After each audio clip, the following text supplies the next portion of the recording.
Nabi Yakub adalah salah satu tokoh penting dalam rentetan sejarah manusia menurut tradisi keagamaan Samawi. Sosoknya menempati posisi sentral dalam kisah keturunan Ibrahim serta hubungan antara Bani Israel dan Tanah Kanaan. Pembahasan mengenai sejarah beliau bukan hanya muncul dalam sumber keagamaan, tetapi juga menjadi perhatian para sejarawan barat, para ilmuwan muslim, dan para arkeolog yang berusaha memahami realitas sejarah di balik figur tersebut. Masing-masing kelompok memiliki pendekatan berbeda, sehingga menghasilkan gambaran yang beragam tentang siapa sebenarnya Yakub, bagaimana kehidupan beliau, dan bagaimana konteks sosial budaya masanya. Sejarawan barat biasanya memandang Nabi Yakub sebagai figur nenek moyang yang muncul dalam tradisi Israel awal. Mereka tidak menolak kemungkinan bahwa Yakub benar-benar hidup, tetapi penilaian mereka sangat bergantung pada kritik teks. Dalam pandangan mereka, kisah Yakub muncul dalam kitab yang ditulis jauh setelah masa yang diceritakan, sehingga sulit memverifikasi unsur-unsur historisnya secara langsung. Banyak sejarawan barat memandang kisah Yakub sebagai refleksi kolektif suatu kelompok suku Israel awal yang kemudian menggambarkan garis keturunan mereka melalui figur-figur patriarkal. Meski demikian, sebagian sejarawan mengakui adanya elemen historis di balik kisah Yakub karena narasi tentang perjalanan menuju Haran, pertikaian dengan saudaranya Esau, dan kehidupan pastoral sangat sesuai dengan pola migrasi masyarakat semi-nomadik di kawasan Syam pada milenium kedua sebelum Masehi. Gambaran Yakub sebagai penggembala juga paralel dengan kehidupan klan-klan Amorit yang dikenal dalam catatan Mesopotamia dan Levant. Hal ini membuat beberapa sejarawan menduga bahwa kisah Yakub mungkin terinspirasi oleh kehidupan kepala suku Amorit yang kemudian diabadikan menjadi figur spiritual. Sejarawan barat juga mencatat bahwa nama Yakub sendiri mirip dengan nama-nama yang ditemukan dalam catatan Akkadia dan Mesopotamia, seperti Yakub El atau Yakub Hal yang muncul dalam arsip kerajaan Mari yang terletak di tepi sungai Efrat. Nama-nama tersebut berasal dari sekitar abad 18 sebelum Masehi yang menunjukkan bahwa nama Yakub adalah nama yang umum dalam budaya Semit Barat dan bukannya nama yang hanya muncul dalam tradisi keagamaan. Kesamaan ini tidak otomatis membuktikan keberadaan Nabi Yakub secara pasti, namun memberi indikasi bahwa tradisi tentang beliau memiliki akar yang relevan secara budaya dan linguistik. Pandangan ilmuwan Muslim tentu memiliki dasar utama pada teks Al-Quran dan riwayat-riwayat klasik. Dalam pandangan Islam, Nabi Yakub adalah putra Nabi Ishak dan cucu Nabi Ibrahim. Beliau digambarkan sebagai seorang nabi yang mulia sabar dan taat, serta menjadi leluhur bagi Bani Israel melalui kedua belas putranya. Para ilmuwan Muslim klasik seperti Ibnu Katsir Al-Tabari dan Al-Masudi menggambarkan beliau sebagai figur yang hidup di tengah masyarakat Kanaan dengan tradisi pastoral yang kuat. Mereka tidak meragukan eksistensi historisnya sebab Al-Quran secara jelas menyebut beliau. Namun, sebagian ilmuwan Muslim kontemporer berusaha menjembatani riwayat keagamaan dengan temuan sejarah. Mereka melihat bahwa gambaran Al-Quran tentang Yakub yang hidup dalam suasana pedesaan dengan aktivitas penggembalaan sangat sesuai dengan pola kehidupan masyarakat semi-nomadik pada masa Perunggu Tengah. Dalam perspektif Islam, tidak ada keharusan bahwa setiap detail kisah para nabi harus mendapat pembuktian arkeologis sebab wahyu lebih utama dari data material. Tetapi banyak ulama modern justru menilai bahwa data sejarah dan arkeologi cukup sering memperkuat gambaran umum dalam kisah para nabi. Sementara itu, para arkeolog mengambil pendekatan berbeda. Mereka berusaha memahami konteks kesejarahan zaman Yakub berdasarkan artefak situs pemukiman pola migrasi dan catatan kuno. Arkeologi tidak dapat menyatakan bahwa figur tertentu pasti hidup, kecuali jika terdapat bukti langsung seperti prasasti yang memuat nama individu lengkap. Dalam kasus Yakub, hal itu belum ditemukan. Namun para arkeolog menekankan bahwa tidak adanya bukti langsung bukan berarti tidak ada realitas sejarah di balik kisah tersebut. Mereka menunjuk pada kesesuaian pola dalam kitab-kitab kuno, termasuk kisah Yakub dengan kondisi Levan pada masa perunggu. Contohnya pola perjalanan dari Kanaan menuju daerah utara seperti Haran, dan kembali lagi sangat umum bagi kelompok keluarga besar yang mencari padang rumput baru. Catatan arkeologis dari wilayah padang rumput utara Suriah dan Kanaan juga menunjukkan adanya hubungan budaya dan perdagangan antara masyarakat pastoral dan pemukiman menetap yang menggambarkan situasi sosial ekonomi yang cocok dengan narasi Yakub. Para arkeolog juga mengamati nama-nama tempat yang terhubung dengan kisah Yakub. Misalnya Betel diyakini sebagai sebuah lokasi suci sejak zaman perunggu, dan bukti arkeologis menunjukkan bahwa tempat itu memang lama menjadi pusat pemujaan dan perhentian para pengembara. Hal ini dianggap relevan dengan kisah mimpi Yakub di Betel. Selain itu, arkeolog juga melihat bahwa kisah Yakub menggambarkan tradisi adat timur dekat kuno saat menggambarkan pernikahan beliau dengan putri Laban serta struktur klan, praktik mahar pernikahan kerja selama beberapa tahun, serta hubungan antara kepala keluarga dengan anggota klan, merupakan praktik yang dikenal luas dalam budaya Hurrian dan Amorite. Temuan ini memberi gambaran bahwa narasi mengenai Yakub berada dalam kerangka budaya yang sesuai dengan masyarakat abad 18 hingga 15 sebelum Masehi. Dalam kajian sejarah, nama Yakub El atau Yakub El juga memberikan petunjuk karena unsur El merupakan nama salah satu dewa dalam kepercayaan Semit kuno. Para sejarawan Barat menggunakan fakta ini untuk membandingkan tradisi religius masyarakat Semit kuno dengan narasi ketauhidan dalam ajaran para nabi. Para ilmuwan Muslim menanggapi hal ini dengan menegaskan bahwa perubahan nama atau kesamaan unsur nama tidak berarti bahwa para nabi merupakan bagian dari tradisi politeisme. Mereka menjelaskan bahwa nama-nama Semit sering memuat unsur umum yang dipakai berbagai bangsa dan tidak selalu menunjukkan keyakinan penyembahnya. Para arkeolog juga memasukkan analisis linguistik untuk memahami lingkungan historis Yakub. Bahasa Semit Barat yang berkembang pada masa itu mencakup dialek Amorite dan kemudian Kanaanite. Struktur narasi Yakub yang menggambarkan dialog-dialog adat keluarga sangat sesuai dengan budaya lisan masyarakat yang terbiasa menyampaikan tradisi lewat cerita turun-temurun. Beberapa arkeolog menyatakan bahwa walaupun kita tidak bisa memastikan bahwa Yakub sebagai individu tercatat dalam prasasti, tetapi kita dapat yakin bahwa figur seperti Yakub yang hidup dengan ciri-ciri serupa sangat mungkin ada. Keluarga besar nomadik yang kemudian menjadi cikal bakal suku-suku Israel sangat sesuai dengan data arkeologi. Dalam pandangan Islam, peran Yakub sebagai ayah dari Bani Israel bukan hanya realitas genealogis, tetapi juga spiritual. Tradisi Islam memandang bahwa beliau memiliki karakter kesabaran dan ketakwaan yang sangat tinggi.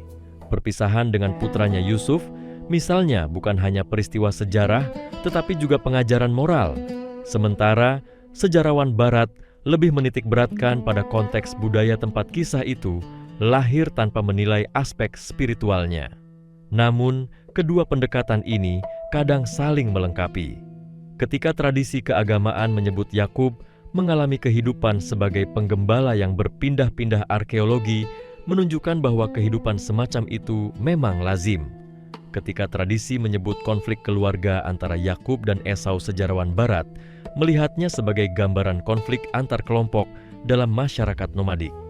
Pada akhirnya, pembahasan tentang Nabi Yakub tetap mempertemukan tiga pendekatan besar, yaitu keagamaan, sejarah, dan arkeologi. Tidak ada satupun pendekatan yang bisa menjelaskan seluruh rincian secara sempurna, namun ketika semuanya digabungkan, gambaran tentang Yakub menjadi lebih utuh. Beliau tampil sebagai figur dari sebuah keluarga besar Semit yang hidup di kawasan Kanaan dan utara Syam pada masa perunggu dengan tradisi penggembalaan kuat dan struktur klan yang khas. Para sejarawan Barat melihatnya sebagai tokoh leluhur yang tertanam dalam memori kolektif Israel. Awal para ilmuwan Muslim memandangnya sebagai nabi yang benar hidup dan diutus kepada kaumnya, sedangkan para arkeolog menempatkannya sebagai representasi masyarakat nomadik Semit awal yang sesuai dengan data material. Dengan demikian, walaupun bukti arkeologi langsung belum ditemukan, gambaran yang tersedia sangat mendukung kemungkinan bahwa Yakub adalah figur historis yang hidup dalam lingkungan sosial budaya nyata, dan bahwa kisah-kisah tentang beliau bersumber dari tradisi yang berakar kuat pada realitas sejarah Timur Dekat kuno. Kajian mengenai Nabi Yakub juga memiliki ruang penting dalam penelitian tentang asal-usul komunitas yang kelak berkembang menjadi masyarakat Israel awal. Para ahli memandang bahwa figur Yakub merupakan pusat identitas kolektif yang membentuk cara suatu kelompok memahami hubungan mereka dengan tanah yang mereka diami. Pandangan ini muncul karena kisah tentang perjalanan Yakub selalu terkait dengan lokasi-lokasi yang kelak menjadi tempat penting dalam sejarah Levan.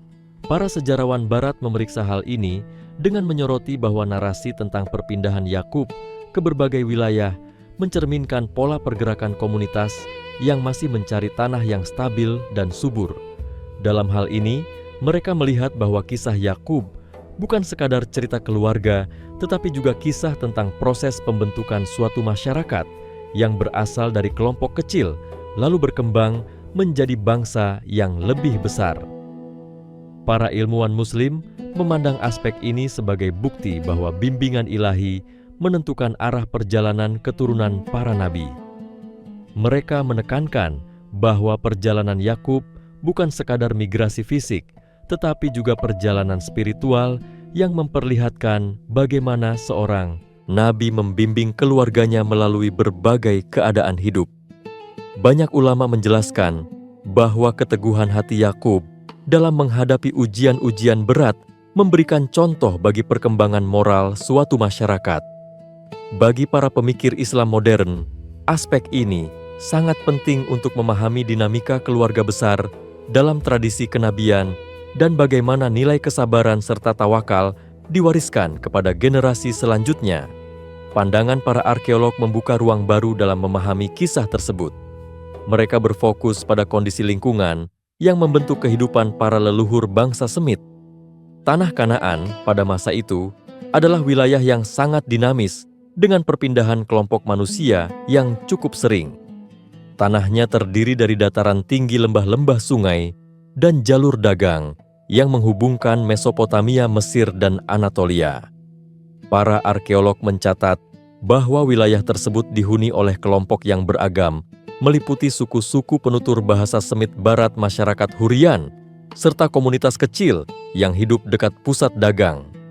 Melalui temuan-temuan berupa gerabah jejak pemukiman dan pola mata pencaharian mereka, menunjukkan bahwa kehidupan pastoral nomadik serta pola migrasi keluarga besar telah menjadi bagian penting dari struktur sosial sejak era Perunggu Tengah. Melalui pemahaman tentang kondisi geografis ini, para arkeolog menyimpulkan bahwa figur seperti Yakub yang memimpin keluarga besar dalam perjalanan panjang sangat mungkin mencerminkan realitas sejarah. Mereka menilai bahwa perjalanan tersebut bukan sesuatu yang luar biasa, melainkan bagian dari sistem ekonomi masyarakat pada masa itu. Pergeseran antara daerah pegunungan dan dataran rendah yang subur adalah cara bertahan hidup bagi kelompok penggembala. Hal ini menjelaskan mengapa kisah Yakub menggambarkan perjalanan dengan menggiring ternak dan menyusun tenda dalam berbagai wilayah. Para peneliti juga mencatat bahwa interaksi antara kelompok penggembala dan kerajaan-kerajaan lokal sangat umum terjadi, sehingga keberadaan figur kepala keluarga yang menjalin perjanjian dengan pemimpin lokal sesuai dengan pola sosial yang dikenal dalam penelitian arkeologi. Para sejarawan Barat mencoba menafsirkan kisah Yakub dengan pendekatan antropologi sejarah. Mereka melihat bahwa berbagai peristiwa yang disematkan kepada Yakub mencerminkan nilai-nilai yang dijunjung tinggi oleh masyarakat kuno, seperti kecerdikan, keteguhan, dan kehormatan keluarga.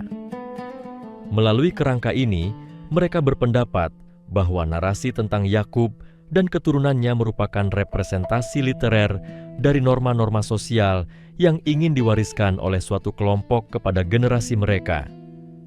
Dalam pandangan mereka, latar belakang Yakub sebagai sosok yang harus menghadapi konflik dengan saudaranya, lalu bekerja keras untuk membangun keluarganya sendiri, adalah gambaran yang sangat umum tentang perjuangan klan dalam masyarakat kuno.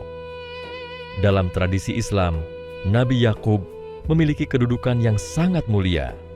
Para ulama menegaskan bahwa Allah memilih beliau karena ketulusan dan keutuhan imannya. Selain itu, banyak ahli Islam yang membahas tentang hubungan Yakub dengan tanah yang kemudian dikenal sebagai Palestina. Mereka mengatakan bahwa keberadaan Yakub di wilayah itu adalah bagian dari perjalanan panjang keluarga Ibrahim yang menunjukkan betapa erat hubungan antara wahyu dan perjalanan manusia dalam sejarah. Mereka memandang bahwa wilayah tersebut sejak dahulu hingga kini selalu menjadi pusat pertemuan berbagai bangsa dan agama. Oleh karena itu, figur Yakub dipahami sebagai salah satu pilar penting dalam sejarah spiritual kawasan itu. Dari sudut pandang arkeologi, ada pula penelitian yang mencoba membandingkan lokasi-lokasi yang disebutkan dalam tradisi dengan situs yang ditemukan. Misalnya wilayah sekitar Hebron, Betel, dan Lembah Yordan menunjukkan peninggalan pemukiman kuno yang aktif dalam periode yang sering dikaitkan dengan kehidupan para leluhur. Meski belum ditemukan bukti langsung yang menunjuk kepada nama Yakub, beberapa arkeolog menilai bahwa keberadaan situs-situs ini memperkuat kemungkinan bahwa tradisi lisan yang berkembang berabad-abad kemudian memiliki fondasi geografis nyata. Perkembangan arkeologi modern juga memungkinkan para peneliti memeriksa ulang hipotesis lama.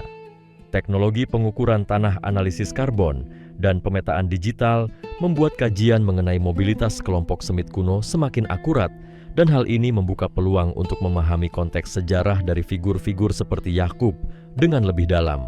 Di sisi lain, para ahli bahasa menilai bahwa narasi Yakub memberikan beberapa petunjuk linguistik yang penting.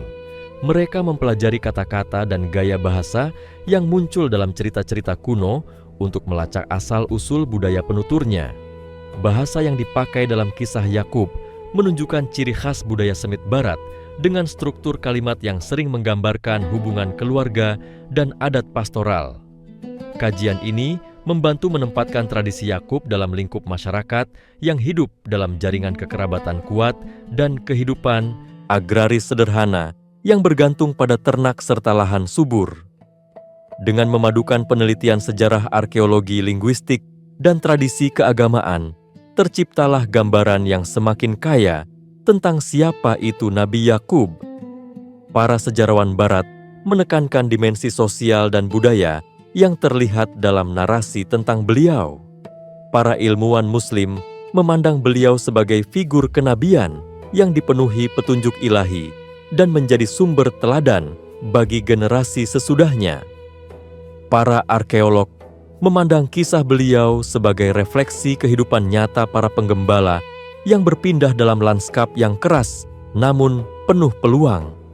Semuanya mengarah kepada satu kesimpulan besar bahwa meskipun data material belum mampu memotret sosok beliau secara langsung, namun kisah-kisah tentang Yakub menunjukkan ciri-ciri yang sangat selaras dengan kehidupan masyarakat pada masa yang dianggap sebagai periode kehidupannya. Dengan demikian, penelitian tentang beliau terus berlanjut dan setiap disiplin menambahkan potongan baru dalam mozaik sejarah panjang manusia kuno yang menapaki jejak-jejak leluhur mereka. Kajian tentang Nabi Yakub terus berkembang karena setiap disiplin ilmu menawarkan cara membaca masa lampau yang berbeda. Sejarawan modern semakin menaruh perhatian pada perubahan pola hidup masyarakat Levan pada masa perunggu akhir karena banyak unsur dalam kisah Yakub tampak cocok dengan masa ketika berbagai kelompok kecil mulai membentuk identitas baru.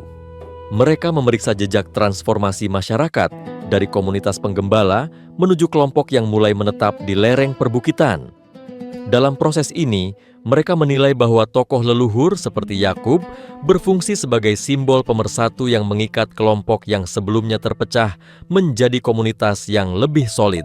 Para ilmuwan Muslim melihat dinamika ini sebagai bukti bahwa keturunan para nabi memang memiliki peran besar dalam mengarahkan arah sejarah. Mereka menjelaskan bahwa keberadaan Yakub di wilayah yang kelak menjadi pusat peradaban bukanlah kebetulan, melainkan bagian dari hikmah ilahi yang mengatur pergerakan manusia. Banyak ulama menekankan bahwa perjalanan panjang yang dilalui Yakub bersama keluarganya membawa dampak spiritual bagi generasi berikutnya. Dalam tradisi mereka, disebutkan bahwa sifat belas kasih dan keteguhan Yakub memengaruhi karakter keturunannya yang kelak berinteraksi dengan berbagai bangsa di kawasan timur dekat. Para arkeolog memberikan pandangan yang lebih teknis. Mereka meneliti sistem pertanian sederhana yang digunakan oleh kelompok Semit pada masa itu, termasuk penggunaan sumur tradisional, tempat penampungan air, dan lahan rumput musiman. Berdasarkan penemuan lapangan, mereka melihat bahwa pola pergerakan yang digambarkan dalam kisah Yakub sesuai dengan realitas logistik keluarga besar yang menggantungkan hidup pada ternak. Keberadaan jalur-jalur tua yang menghubungkan dataran tinggi dengan lembah sungai juga mendukung gambaran tentang perjalanan panjang yang dilakukan keluarga Yakub. Para peneliti lapangan mencatat bahwa beberapa jalur migrasi kuno bahkan menunjukkan bekas kemah dan benda-benda kecil yang mencerminkan kehidupan para penggembala bergerak. Walaupun tidak dapat dikaitkan langsung dengan tokoh tertentu, temuan seperti ini membantu memahami betapa lazimnya perpindahan keluarga besar yang menjadi ciri khas kehidupan masa itu. Selain itu, ada kecenderungan baru di kalangan ahli epigrafi yang mencoba menelusuri kembali nama-nama yang mirip dengan Yakub dalam naskah kuno. Mereka menemukan bahwa bentuk nama serupa muncul di wilayah yang cukup luas, mulai dari Mesopotamia sebelah barat hingga daerah sekitar Haran. Hal ini menunjukkan bahwa jaringan migrasi serta hubungan dagang antar wilayah sangat aktif. Para ahli berpendapat bahwa penyebaran nama-nama tersebut mencerminkan hubungan antar keluarga besar yang saling bertemu di pusat dagang atau padang rumput musiman. Dengan demikian, kisah Yakub dapat dipahami dalam konteks mobilitas manusia yang sangat tinggi yang merupakan ciri utama kawasan tersebut. Para sejarawan Barat juga menaruh perhatian pada hubungan antara kisah Yakub dan perkembangan awal tradisi hukum keluarga di wilayah Levan. Mereka melihat bahwa beberapa tindakan yang dilakukan Yakub seperti perjanjian personal dan tata cara keluarga menunjukkan jejak adat kuno yang terekam dalam teks hukum dari Mesopotamia Utara. Hal ini memperkuat pendapat bahwa kisah tersebut berakar pada tradisi yang benar-benar dipraktikkan oleh masyarakat sekitar. Mereka melihat bahwa keberadaan tokoh seperti Yakub menjadi representasi nilai-nilai keluarga yang dijunjung tinggi oleh komunitas yang masih berpegang pada struktur kekerabatan kuat.